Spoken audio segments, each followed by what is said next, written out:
You won't believe what happened when two guys in uniforms showed up at my door, banging like they were about to bust it down. All over a stupid recycling bin infraction.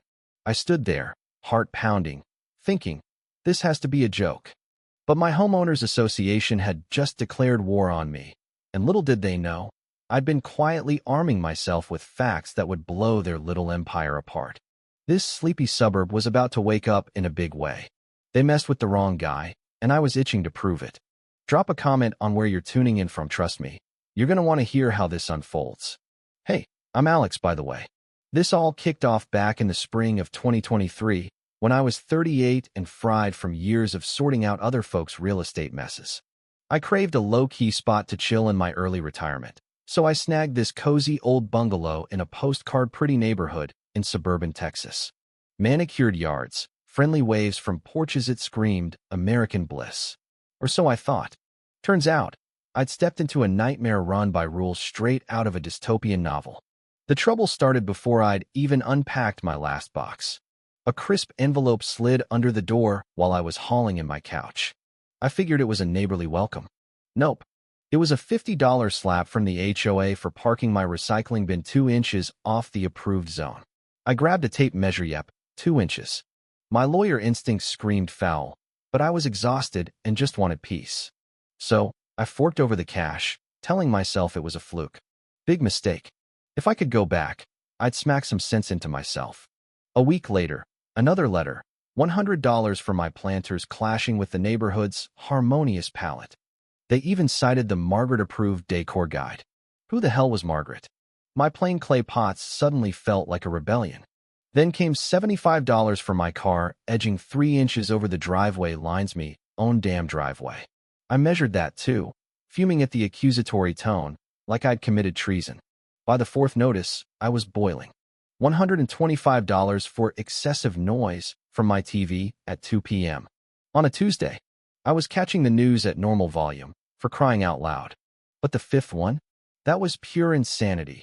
$200 for an uncooperative demeanor toward community norms. How do you find someone's attitude? I hadn't even met these people yet. That's when my neighbor Evelyn dropped by. She's this kind-hearted widow in her late 60s, lived across the street forever. She eyed the stack of fines on my table and whispered, "Sweetie, I've seen Margaret zero in on folks before, but never like this. What's so special about your place?" Her words chilled me. Margaret had lorded over the HOA as president for nearly 15 years, all sugar-sweet smiles hiding a venomous streak. Cross her, and she'd ruin you with 1,000 paper cuts. Staring at over $400 in bogus charges, rage bubbled up. I'd built a career battling these exact tyrants for clients. Was I really going to roll over? Almost called a realtor to bail, but pride kicked in. Bullies thrive on fear. Why prove her right? Instead, I dove in, requesting every HOA doc, bylaws, finances, minutes.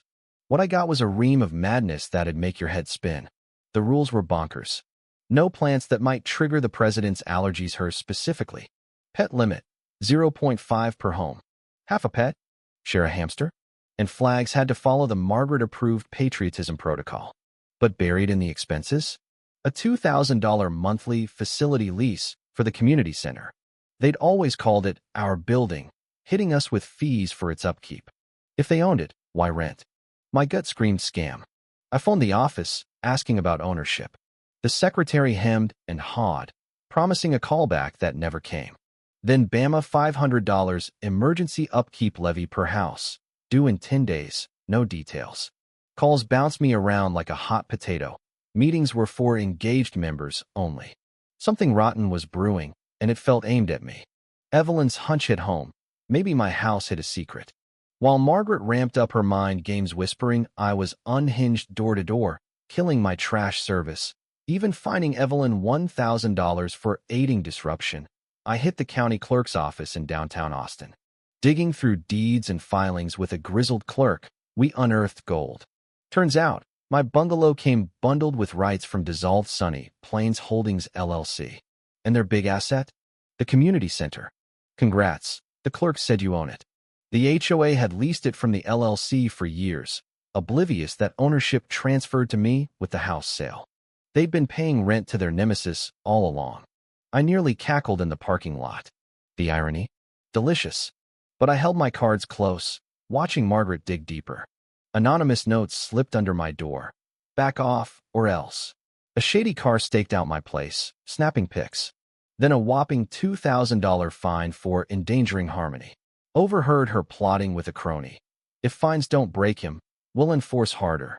The hammer dropped on a Wednesday morning, pounding at the door to officers in rumpled uniforms demanding compliance. But they reeked of fake. No badges, no warrants, sweating when I grilled them. I whipped out my phone, recording as they bolted. Gotcha, Margaret, you just committed a felony. Enough. I blasted invites for an emergency town hall at the Centerme Center.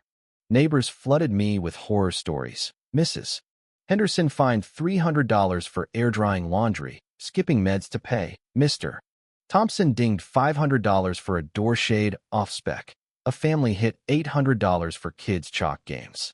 The meeting was packed, tension thick as fog. Margaret strutted in, spinning tales of me as the villain undermining her vision. But I fired back, projected the fake cop video, sparking gasps. Listed the ludicrous rules. Laughter turned to fury. Exposed embezzlement. Her nephew's cushy gig, personal buys on our dime.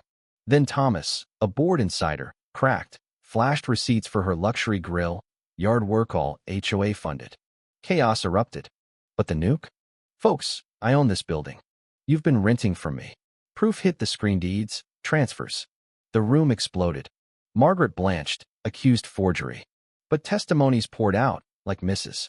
Henderson's tearful tale of choosing fines over health. I laid down the law. Resign now.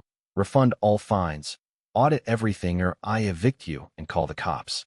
She shrieked lies, but Thomas buried her with more dirt.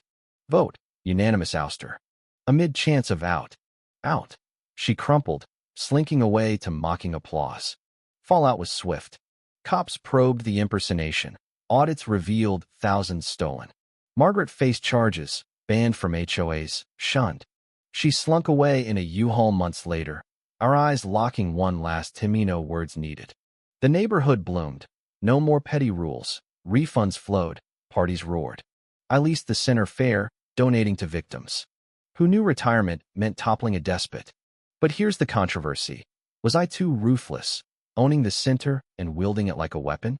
Should HOA tyrants like Margaret get jail time, or is public shame enough? Did her desperation justify the fake cops, or was she pure evil? Would you fight back or flee? Spill your hot takes below. Does power corrupt everyone, or just the weak? Like if justice tastes sweet, subscribe for more real-life twists, and comment. Strike now, or let bullies bury themselves.